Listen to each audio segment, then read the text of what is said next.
ഇപ്പോൾ ഏറ്റവും ഒടുവിൽ JSP ഒരു സീറ്റിൽ മാത്രമാണ് മുന്നിട്ട് നിൽക്കുന്നത്. ഒരു പക്ഷേ ഈ ദേശീയ തെരഞ്ഞെടുപ്പുകളിൽ, നിയമസഭാ തെരഞ്ഞെടുപ്പുകളിലൊക്കെ മുഖ്യധാര രാഷ്ട്രീയ പാർട്ടികൾക്ക് വേണ്ടി തെരഞ്ഞെടുപ്പ് തന്ത്രമൊരുക്കിയ പ്രശാന്ത് കിഷോറിന്റെ പാർട്ടിക്ക് ഒരേ ഒരു സീറ്റിൽ മാത്രമാണ് മുന്നിട്ട് നിൽക്കാൻ പറ്റുന്നത്. പക്ഷേ പൊതുവെ പ്രശാന്ത് കിഷോറിന്റെ പാർട്ടിയെ JSPയെ വിശേഷിപ്പിച്ചിരുന്നത് അതൊരു വോട്ട് കട്ടർ പാർട്ടിയായി മാറും. അതായത് ബീഹാറിൽ ആര് ജയിക്കും തോൽക്കുമെന്ന് തീരുമാനിക്കുന്നത് JSPയിലേക്ക് പോകുന്ന വോട്ടുകളായിരിക്കും. അത് തങ്ങൾക്ക് ലഭിക്കുന്ന ക്രെഡിറ്റ് ആണ്. മറിച്ച് വിജയത്തിന്റെ കൗണ്ട് കൊണ്ടല്ല, വോട്ട് കട്ടർ എന്ന ആ സ്വീകാര്യതയും വിളിപ്പേരും തന്നെ തങ്ങളുടെ പാർട്ടി ഇതാ രജിസ്റ്റർ ചെയ്യപ്പെട്ടു കഴിഞ്ഞു എന്നുള്ളതായിരുന്നു പ്രശാന്ത് കിഷോറിന്റെ പ്രതികരണം. എന്താണ് രാജേഷ്, എന്താണ് ഇപ്പോൾ പറ്റിയത്? 170 കടന്നതായിരുന്നല്ലോ, ഇപ്പോൾ 169ലേക്ക് NDAയുടെ ആ ടാലി താണിട്ടുണ്ട്. എവിടെയാണ് മാറ്റങ്ങൾ സംഭവിച്ചിരിക്കുന്നത്? 69 എന്ന കണക്കിലേക്ക് എത്തുകയാണ് ഇപ്പോൾ NDA. നേരത്തെ അതായത് 171 മണ്ഡലങ്ങളിലെ ലീഡിലേക്ക് എത്തിയിരുന്നെങ്കിൽ ഇപ്പോൾ 169. അപ്പോൾ പോലും വ്യക്തമായ ആധിപത്യമുണ്ട്. 3-2 മണ്ഡലങ്ങളിൽ ലീഡുണ്ട്. ഇന്ത്യ സഖ്യം 70, അതായത് ഇന്ത്യ സഖ്യത്തെക്കാൾ ഇരട്ടിയിലധികം സീറ്റുകളിൽ ലീഡ് ചെയ്യുന്നുണ്ട് ഇപ്പോഴും NDA. മറ്റുള്ളവർ 3, JSP 1. ഇതാണ് കണക്കുകൾ. NDAയിൽ തന്നെ JDUവിന്റെ കുതിപ്പ് ഇപ്പോഴും തുടരുകയാണ്. JDU 72 സീറ്റുകളാണ് ലീഡ് ചെയ്യുന്നത്. BJP പക്ഷേ ഇപ്പോഴത്തെ കണക്കുകളിൽ JDUവിനേക്കാൾ കൂടുതൽ സീറ്റുകൾ ലീഡ് ചെയ്യുന്നുണ്ട്. 75 എന്ന കണക്കിലേക്ക് എത്തിയിരിക്കുന്നു. കഴിഞ്ഞ തവണത്തേക്കാൾ ഒരു സീറ്റ് കൂടുതൽ BJPക്ക് ഇപ്പോൾ ഈ ഘട്ടത്തിലുണ്ട്. JDUവിന് 72 സീറ്റാണുള്ളത്. പക്ഷേ 2020 അപേക്ഷിച്ച് JDUവിന് വലിയ ആശ്വാസവും ആത്മവിശ്വാസവും ഒക്കെ നൽകുന്നതാണ് ഈ കണക്ക്. LJP കഴിഞ്ഞ ലോക്സഭാ തെരഞ്ഞെടുപ്പിൽ ചിരാഗ് പാസ്വാന്റെ പാർട്ടിക്ക് 5 സീറ്റാണ് നൽകിയിരുന്നത്. അതിൽ 5ഉം ജയിക്കാൻ ചിരാഗിന് കഴിഞ്ഞു. ഇപ്പോൾ ഇത്തവണ ചിരാഗിന്റെ പ്രകടനം ഒട്ടും മോശമല്ല. 29 സീറ്റിൽ 17 സീറ്റുകളിൽ ചിരാഗ് പാസ്വാന്റെ LJP ലീഡ് ചെയ്യുന്നു. HAM 3 സീറ്റുകളിലാണ് ലീഡ് ചെയ്യുന്നത്. RLM 2 സീറ്റുകളിൽ ലീഡ് ചെയ്യുന്നു. അങ്ങനെ NDA സഖ്യത്തിലെ എല്ലാ പാർട്ടികളും മോശമല്ലാത്ത പ്രകടനം കാഴ്ചവെക്കുന്നു. പക്ഷേ അതല്ല ഇന്ത്യ സഖ്യത്തിലെ കണക്കുകളിലേക്ക് വരുമ്പോൾ ഉണ്ടാകുന്നത്. അവിടെ RJD അടക്കമുള്ള കക്ഷികളിലൊക്കെ തന്നെ മോശം പ്രകടനമാണ് ഇത്തവണ നടത്തുന്നത്. RJDക്കാണ് വലിയ ക്ഷീണം ഉണ്ടായിട്ടുള്ളത്. മൊത്തം കണക്കുകൾ എടുക്കുമ്പോൾ 24 സീറ്റുകളുടെ കുറവ് അവർക്ക് ഉണ്ടായിട്ടുണ്ട്. RJD 51 സീറ്റുകളാണ് ലീഡ് ചെയ്യുന്നത്. 24 സീറ്റുകളുടെ കുറവുണ്ട്. കോൺഗ്രസ് 15, കഴിഞ്ഞ തവണത്തേക്കാൾ 9 സീറ്റുകളുടെ കുറവ് സീറ്റിലാണ് ഇത്തവണ മത്സരിച്ചതെങ്കിൽ പോലും കോൺഗ്രസിന് 61-ൽ 15 ഇടത്ത് മാത്രമേ ലീഡ് ചെയ്യാൻ കഴിയുന്നുള്ളൂ. CPIMLനും വലിയ ക്ഷീണമുണ്ടായി. കഴിഞ്ഞ തവണ ഈ മുന്നണിയിൽ തന്നെ ഏറ്റവും വലിയ സ്ട്രൈക്ക് റേറ്റ് നടത്തിയ മികച്ച പ്രകടനം കാഴ്ചവെച്ച പാർട്ടി ML ആയിരുന്നു. അവർ 19 സീറ്റിൽ മത്സരിക്കുകയും 12 ഇടത്ത് ജയിക്കുകയും ചെയ്തു. പക്ഷേ ഇത്തവണ 3 സീറ്റിൽ 20 ഇടത്ത് മത്സരിച്ചു.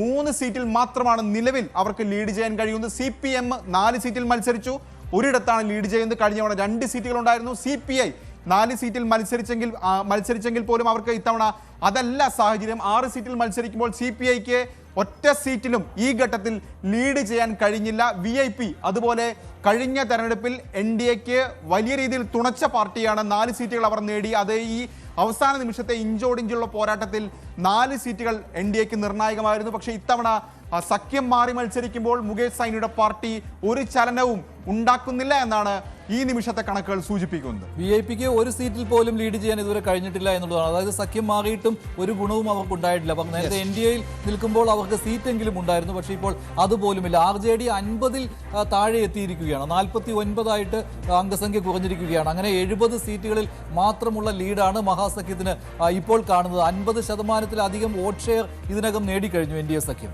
243 സീറ്റുകളിലെയും ലീഡ് നിലയാണ് ഇപ്പോൾ ഏറ്റവും പുതുതായി പുറത്തു വന്നുകൊണ്ടിരിക്കുന്നത്. അവിടെ ഇതാ 169 സീറ്റുകളിൽ വ്യക്തമായ മേൽക്കൈയിലേക്ക് NDA പോകുന്നു. അതൊരു പക്ഷേ 155-നോ 160-നോ ഒക്കെ ഇടയിലായി ഒരു പക്ഷേ ഫൈനൽ റൗണ്ടിലേക്ക് എത്തുമ്പോൾ വന്നേക്കാം. എങ്കിൽ പോലും BJP സഖ്യം ഇവിടെ ഇതാ, NDA സഖ്യം അവിടെ ഇതാ ഭരണം ഉറപ്പിക്കുന്ന സാഹചര്യമാണ് ഉണ്ടാകുന്നത്. നിതീഷ് കുമാർ ആയിരിക്കും അടുത്ത മുഖ്യമന്ത്രി എന്ന് കേന്ദ്ര ആഭ്യന്തരമന്ത്രിയും പ്രധാനമന്ത്രിയും ഒക്കെ ആവർത്തിച്ച് വ്യക്തമാക്കുന്ന സാഹചര്യമാണ് ഉണ്ടായിരുന്നത്. പക്ഷേ അവിടെ BJPയും JDUവും ഇഞ്ചോടിഞ്ച് വരുമ്പോൾ നിതീഷ് കുമാറിന് 5 വർഷത്തെ മുഖ്യമന്ത്രി പദം നൽകുമോ? അതിനപ്പുറത്ത് അത് വിഭജിച്ചെടുക്കാനുള്ള തീരുമാനത്തിലേക്ക് പോകുമോ? അങ്ങനെ തീരുമാനിച്ചാൽ അത് കേന്ദ്ര സർക്കാരിന്റെ നിലനിൽപ്പിനെ അടക്കം ബാധിക്കില്ലേ? ഇങ്ങനെയുള്ള ചർച്ചകളിലേക്കായിരിക്കാം വരും മണിക്കൂറുകളിൽ ബീഹാറിന്റെ രാഷ്ട്രീയം പോകുന്നത് എന്ന് വേണം നമുക്ക് മനസ്സിലാക്കാൻ. പക്ഷേ NDA അധികാരത്തിൽ എന്ന കാര്യത്തിൽ ഒരു തർക്കവുമില്ല. അത് കോൺഗ്രസ് ഇപ്പോൾ തന്നെ അംഗീകരിക്കുന്നു എന്നുള്ളതാണ്. വോട്ടുകൊള്ള ആരോപണവുമായി എത്തിയത് പ്രതിപക്ഷ നേതാവ് രാഹുൽ ഗാന്ധിയായിരുന്നു. വ്യാപകമായി വോട്ടുകൾ ചേർക്കപ്പെടുന്നു, തെറ്റായ വോട്ടുകൾ രേഖപ്പെടുത്തുന്നു എന്ന ആരോപണം തുടർന്നാണ് തീവ്ര വോട്ടർ പട്ടിക പരിഷ്കരണത്തിലേക്ക് ബീഹാർ കടന്നത്. അപ്പോഴായിരുന്നു 60 ലക്ഷത്തിലധികം വോട്ടർമാർ ഈ വോട്ടേഴ്സ് ലിസ്റ്റിൽ നിന്ന് പുറത്തായത്. ഇപ്പോഴിതാ കോൺഗ്രസ് ഉന്നയിക്കുന്ന ആരോപണം എന്നത് തീവ്ര വോട്ടർ പട്ടിക പരിഷ്കരണമാണ് ബീഹാറിൽ ഒരിക്കൽ കൂടി NDAക്ക് വിജയക്കൊടി പാറിക്കാൻ അവസരമൊരുക്കിയത് എന്നതാണ്. അപ്പോഴും RJD ആകട്ടെ, തേജസ്വി യാദവ് ആകട്ടെ അധികാരത്തിലേറാമെന്ന പ്രതീക്ഷ കൈവിടുന്നില്ല. കാരണം ബീഹാറാണ് സംസ്ഥാനം. അവിടെ എന്ത് തരത്തിലുമുള്ള രാഷ്ട്രീയ കുതിരക്കച്ചവടങ്ങൾക്കും സാധ്യത ഇനിയുമുണ്ട്. പക്ഷേ ഇത്തവണ അത് സാധ്യമാകുമോ എന്നുള്ളതാണ്. കാരണം നേരത്തെ മുന്നണി സംവിധാനത്തിൽ നിന്നുകൊണ്ട് NDA മുന്നോട്ട് പോകുമ്പോൾ തന്നെ സീറ്റ് ധാരണയിൽ അടക്കം കൃത്യമായ പ്ലാനിംഗ് ഉണ്ടായിരുന്നു. വിജയത്തിന്റെ ആവശ്യകത അവർ ഉറപ്പിച്ച് മുന്നിൽ കണ്ടിരുന്നു.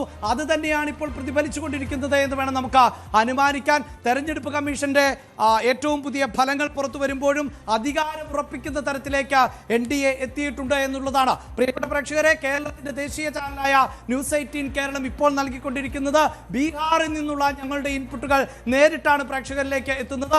46 സെന്ററുകളിൽ ആണ് ഇപ്പോഴും വോട്ടെണ്ണൽ പുരോഗമിച്ചുകൊണ്ടിരിക്കുന്നത്.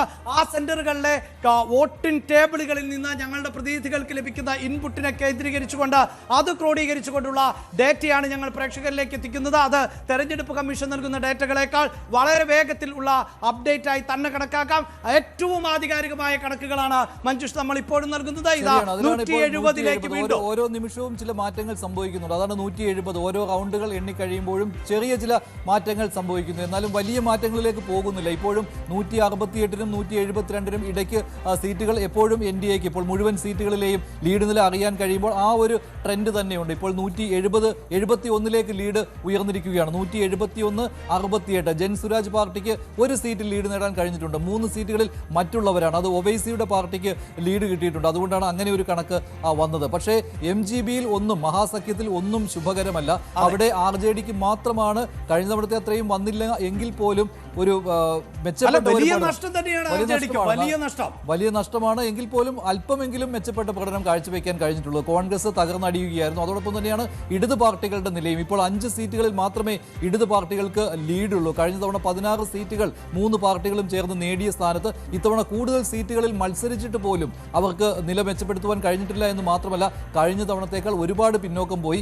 എടുത്തു പറയേണ്ടത് CPIക്ക് ഇപ്പോൾ ഒരു സീറ്റിലും ലീഡില്ല എന്നതാണ്. അവിടെ CPM-നേക്കാൾ ശക്തർ CPI ആണ്. അതിനേക്കാൾ ശക്തരാണ് CPI-ML. 20 സീറ്റുകളിൽ CPI-ML മത്സരിച്ചിരുന്നു. അവിടെയാണ് വെറും 4 സീറ്റുകളിൽ മാത്രം ലീഡ്. കഴിഞ്ഞ തവണ 12 സീറ്റുകൾ നേടിയ പാർട്ടിയാണ് CPI-ML. അവിടെയാണ് 4 സീറ്റ്. CPI ഒരു സീറ്റിലുമില്ല. അതായത് CPM ഒരു സീറ്റ്. മഹാഗഡ്ബന്ധനിലെ സഖ്യകക്ഷികളിൽ ഒരു പാർട്ടിക്ക് പോലും 2020-നേക്കാൾ ഒരു സീറ്റ് പോലും അധികമായി നേടാൻ സാധിക്കുന്നില്ല. അതാണ് മഹാഗഡ്ബന്ധൻ ആധികാരികമായി നമുക്ക് പറയാൻ സാധിക്കുന്നത്. വികാസ്ശീൽ ഇൻസാൻ പാർട്ടി അവർ NDAയിലായിരുന്നപ്പോൾ അവർക്ക് സീറ്റ് കിട്ടിയതാണ്. 4 സീറ്റുകൾ അവർക്ക് കിട്ടിയതാണ് കഴിഞ്ഞ തവണ. ഇത്തവണ അവർ ഇവിടെ മഹാസഖ്യത്തിന്റെ കൂടെ എത്തിയപ്പോൾ അവർക്ക് ഒരു സീറ്റിൽ പോലും ലീഡ് നേടാൻ കഴിഞ്ഞിട്ടില്ല. BJP ഇപ്പോഴും 73 സീറ്റുകളിൽ ലീഡ്, JDU 74 സീറ്റുകളിൽ ലീഡ്. അതായത് രണ്ടുപേരും കൃത്യം ഒരേ രീതിയിലുള്ള പ്രകടനമായിരുന്നു കാഴ്ചവെച്ചത്.